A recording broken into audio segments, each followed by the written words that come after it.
Back to the Desk is an interesting essay written by Robert Lynd.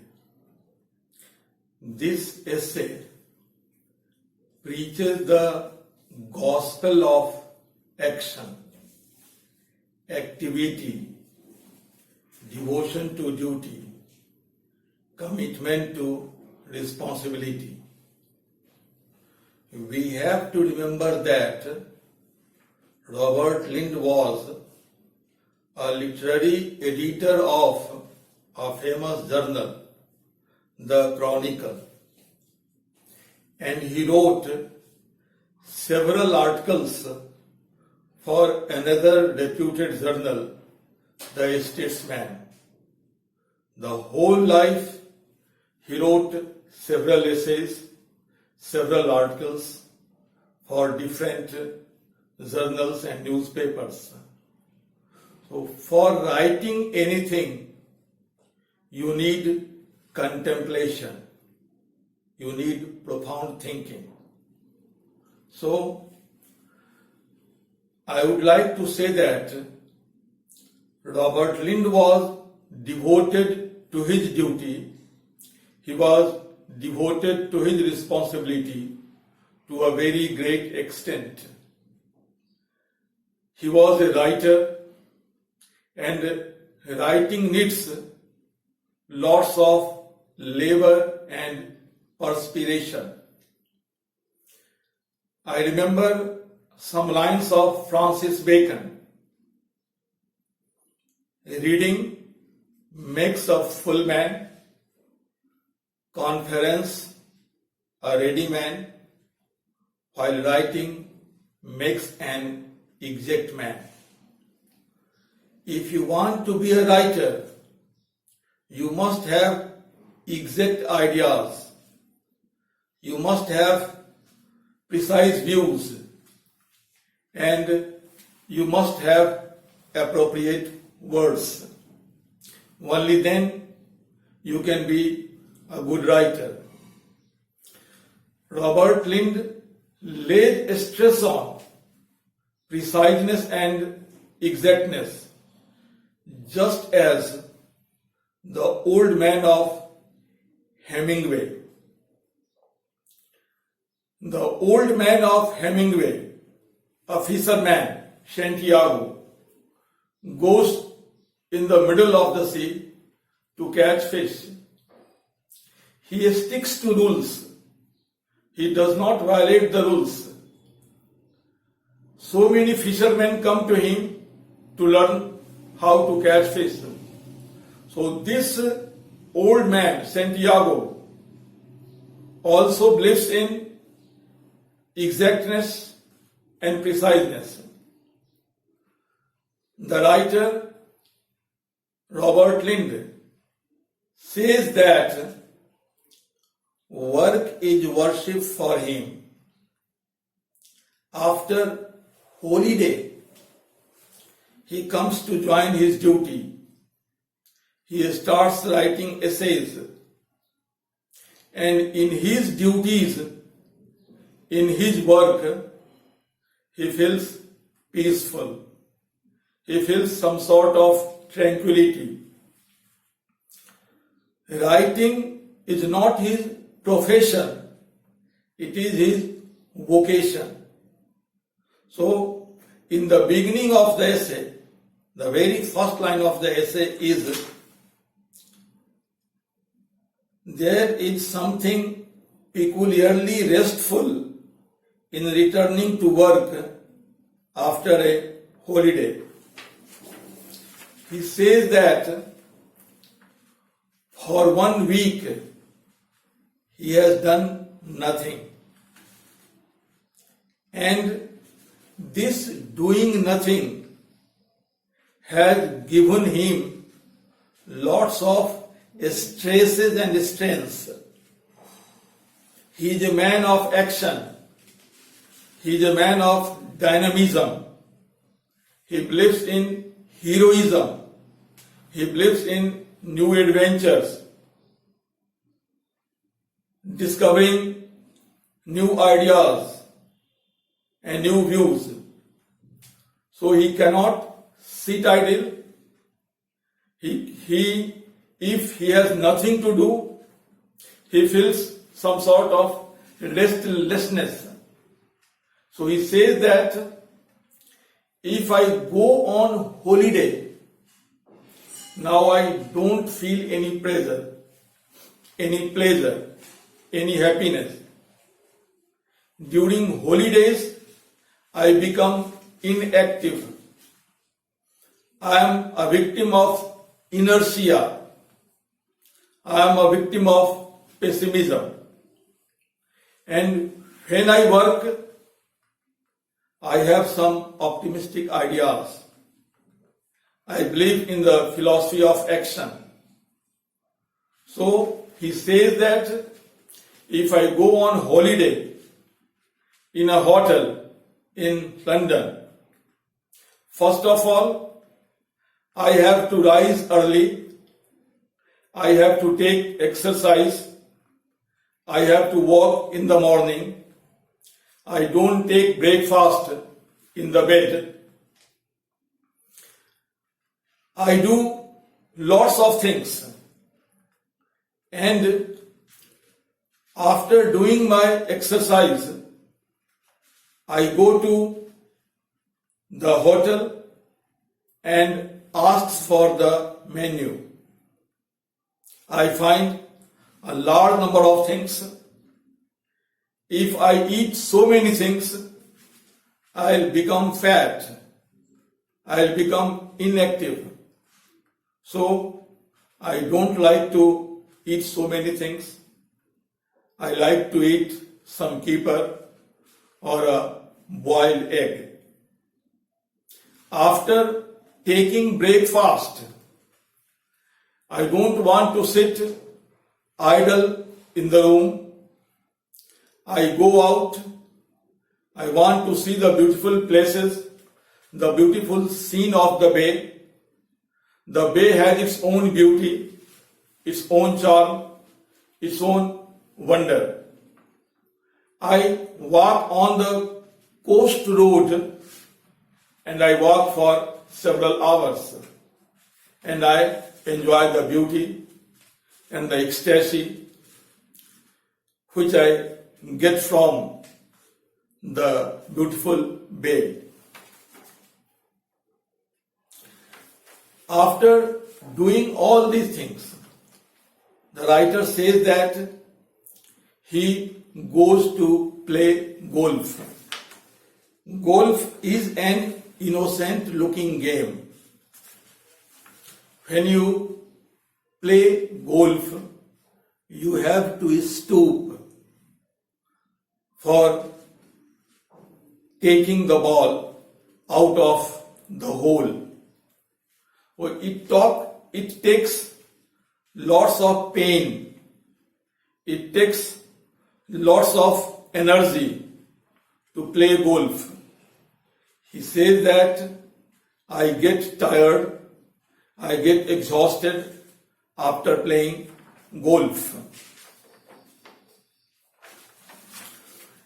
When he is on holiday, his life is full of so many actions. So he is fed up with doing large number of things. He wants to live a peaceful life. He wants to live a lazy life. He says that, yet there was plenty to occupy an indolent man. If one had had the strength of character to be indolent, he says that laziness, indolence has its own charm. You sit somewhere, you enjoy the peace and tranquility of nature, you enjoy the chirping and twittering of birds, you enjoy the mewing of buzzards and crowing of ravens. All these are different aspects of nature. The writer says, if you want to enjoy the joys and jubilations of nature, you will not go out for all these things. You will stay at some peaceful place,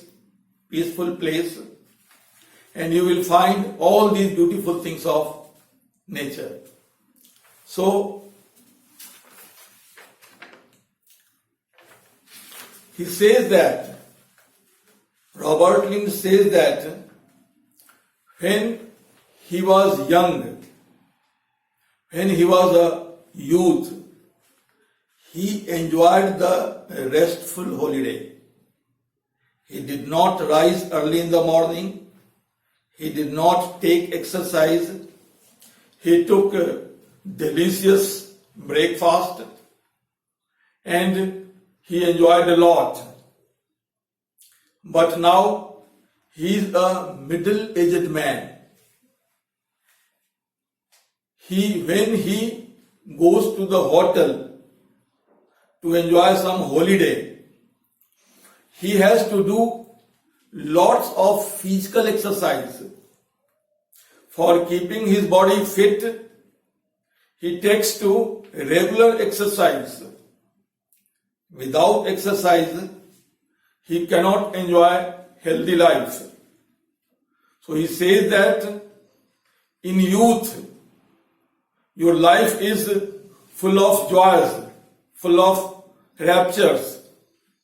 In the middle age, if you don't do regular exercise, you will not be healthy. And if you are not healthy, you will not enjoy mental peace. He says that after enjoying holidays for 1 month, he has come to his work. He is doing his job. He is writing articles. He is using his brain. He is using his fingers. His feet are below the table, and he is quite peaceful. Through the window of his office, he looks at the pink clouds and he enjoys the beauty of the cloud. He enjoys the pink clouds above the setting sun. He says that if you want to enjoy the beauty of nature, you will not have to go out. Stay at one place and enjoy the beauty of nature. Now he says that who can deny that there is so much to be said for the working life? To have escaped from the tyranny of fresh air and exercise, is not this perhaps to have gained something? Once more, I am my own master, more or less, more at least than during my holiday I have had for years.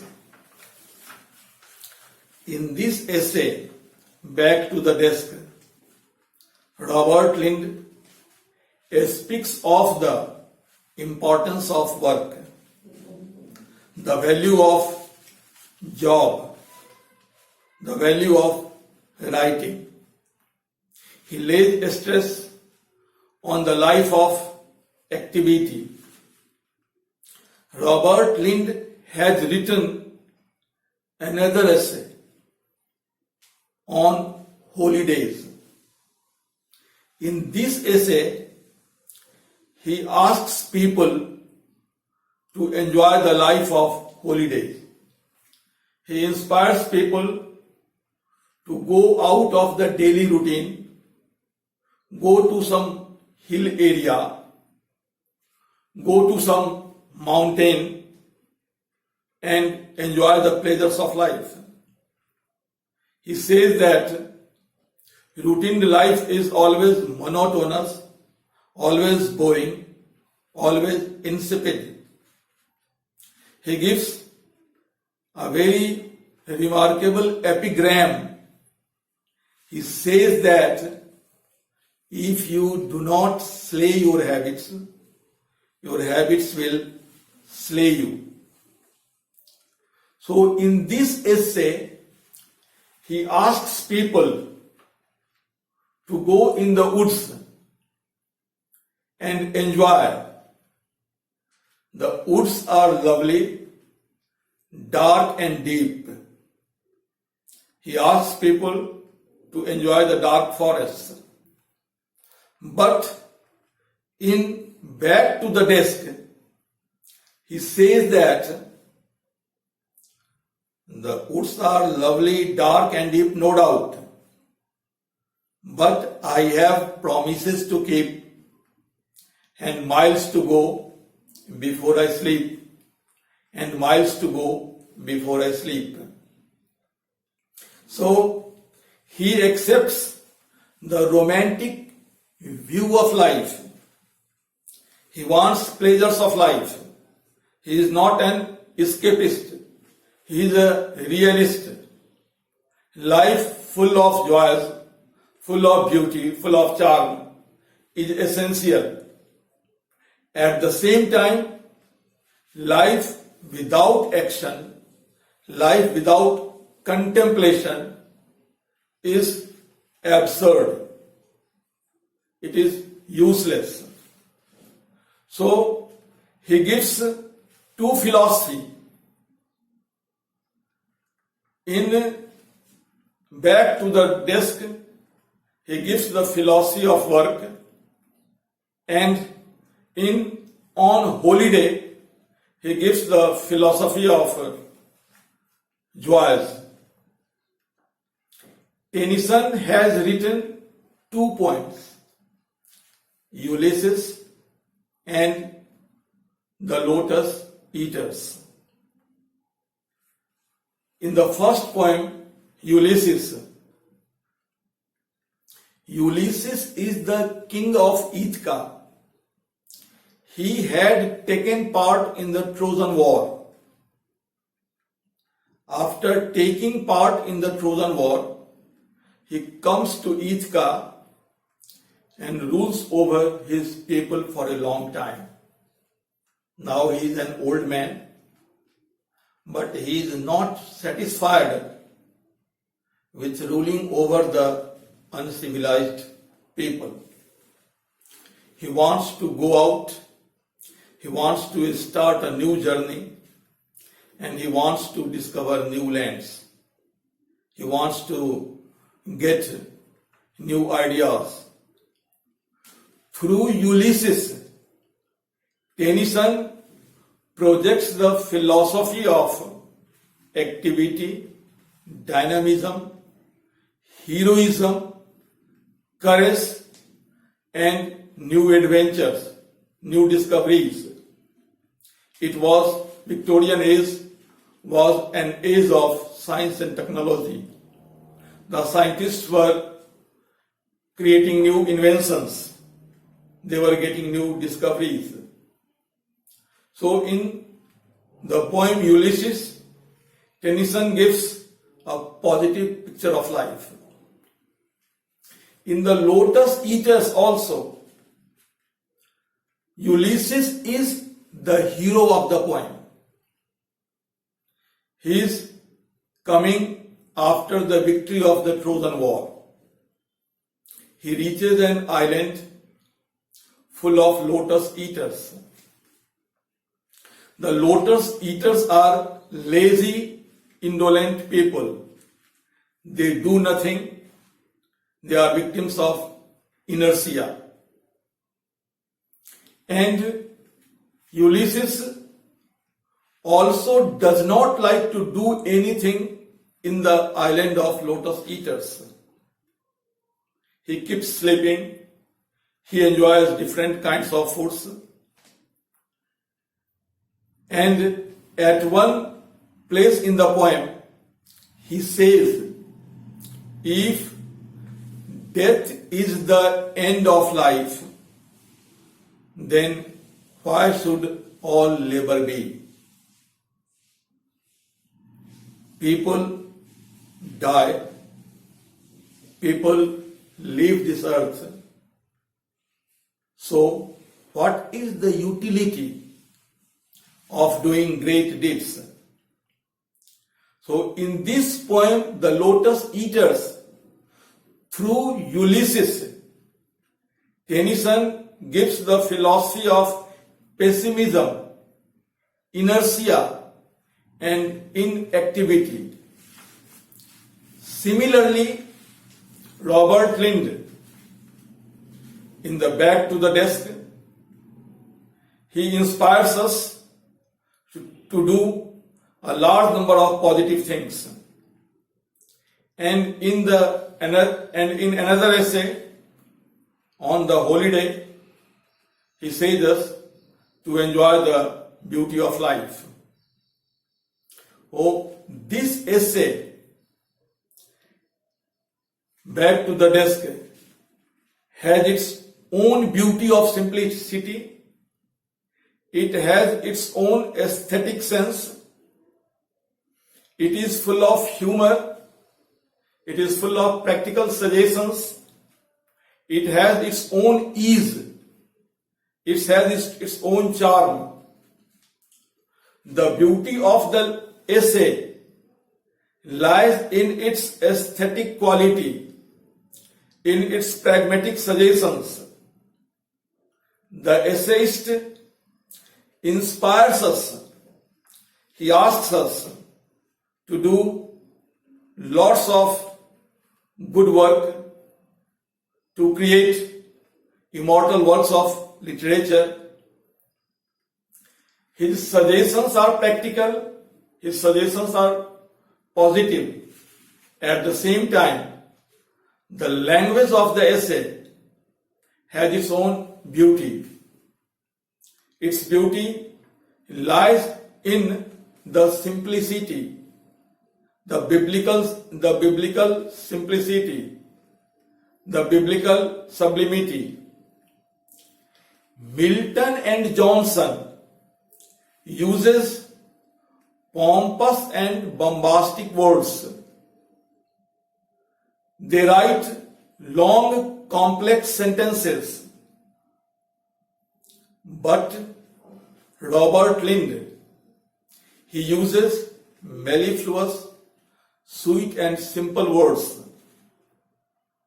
His words, his appropriate words, create a beautiful atmosphere in the essay.